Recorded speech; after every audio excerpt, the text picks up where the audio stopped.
আসসালামু আলাইকুম রহমতুল্লাহ। প্রিয় বন্ধুরা, আশা করছি আপনারা সকলেই ভালো আছেন। আমাদের কাছে এক দিনী ভাই প্রশ্ন করেছেন, পছন্দের মানুষকে দ্রুত বিয়ে করার কোনো আমল আছে কি? জানালে খুব উপকৃত হতাম। ধন্যবাদ দিনী ভাই, আপনি সুন্দর একটি প্রশ্ন করেছেন আমাদের মাঝে। আসলে আমরা অনেকে পছন্দ করে থাকি, কিন্তু সে অনুযায়ী আমরা অনেকেই হয়তো তাকে বিয়ে করতে পারি না। তো আপনি যাকে পছন্দ করেন তাকে হালালভাবে কিভাবে বিয়ে করবেন, আজকে আপনারা সম্পূর্ণ এই ভিডিওতে জানতে পারবেন। আপনি যাকেই পছন্দ করবেন, ইনশাল্লাহ আল্লাহ তার মতনই আপনাকে একজন জীবন সঙ্গী দেবেন। ছেলে হোক বা মেয়ে, যে কেউ হোক, আপনি পছন্দ মানুষকে বিয়ে করতে পারেন এই আমল দ্বারা।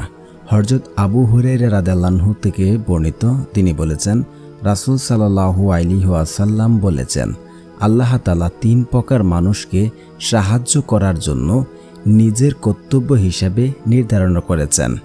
আল্লাহ তাআলার প্রতি জিহাদকারী, মুকাতাব দাস, যে চুক্তির অর্থ পরিশোধের ইচ্ছা করে, বিয়ের আগ্রহী লোক, যে বিয়ের মাধ্যমে পবিত্র জীবন যাপন করতে চায়।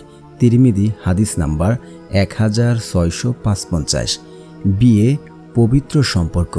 আল্লাহ তাআলা পবিত্র, তিনি পবিত্রতা পছন্দ করেন। বিয়ের আগে কোনো অবৈধ সম্পর্ক গড়ে বিয়ে করা আল্লাহ পছন্দ করেন না। সেজন্য সবসময় গুনাহ থেকে বাঁচতে হবে। আল্লাহ পাকের কাছে কোনো কিছুর অভাব নেই। যে আল্লাহর কাছে চায় সে তার উপরে বেশি খুশি হন। তার কল্যাণ যখন হবে তখনই সেটা দান করবেন। সৎ মনে আপনি যদি আল্লাহ পাকের কাছে আপনার জীবনের অর্ধেক দিন পূর্ণ করতে চান, বিয়ে করার জন্য আল্লাহর পাকের কাছে আমল করতে চান, তাহলে আল্লাহ পাক আপনাকে অবশ্যই আপনার মনের আশা পূর্ণ করবেন।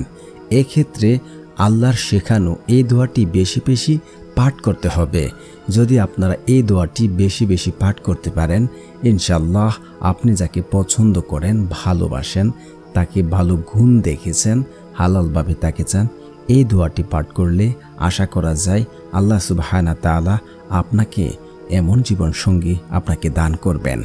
দোয়াটি হচ্ছে, রাব্বানা হাবলানা মিন আজওয়াজিনা ওয়া যুররিয়াতিনা কুররাতা আইয়ুন ওয়াজআলনা লিল মুত্তাকিনা ইমামা। অর্থ, হে আমার রব, আমাদের জন্য এমন স্ত্রী ও সন্তান সন্ততি দান করুন যারা আমাদের চোখ শীতলকারী হবে। আমাদের আল্লাহ বিরুদ্ধের জন্য আদর্শ করুন। সূরা ফুরকান আয়াত নাম্বার ৭৪। তবে মনে রাখতে হবে, বিয়ে পবিত্র সম্পর্ক। বিয়ের আগে অবাধ মেলামেশা, কথা বলা, দেখা করা এসব করে এই পবিত্র সম্পর্কে অপবিত্র করবেন না।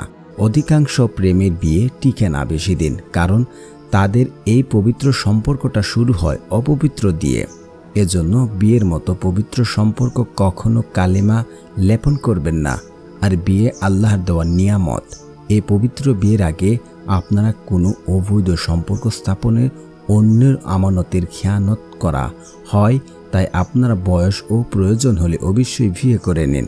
তারপরেও কোনো খারাপ সম্পর্কে জড়িয়ে নিজের জীবনে অবৈধ প্রভাব ফেলবেন না।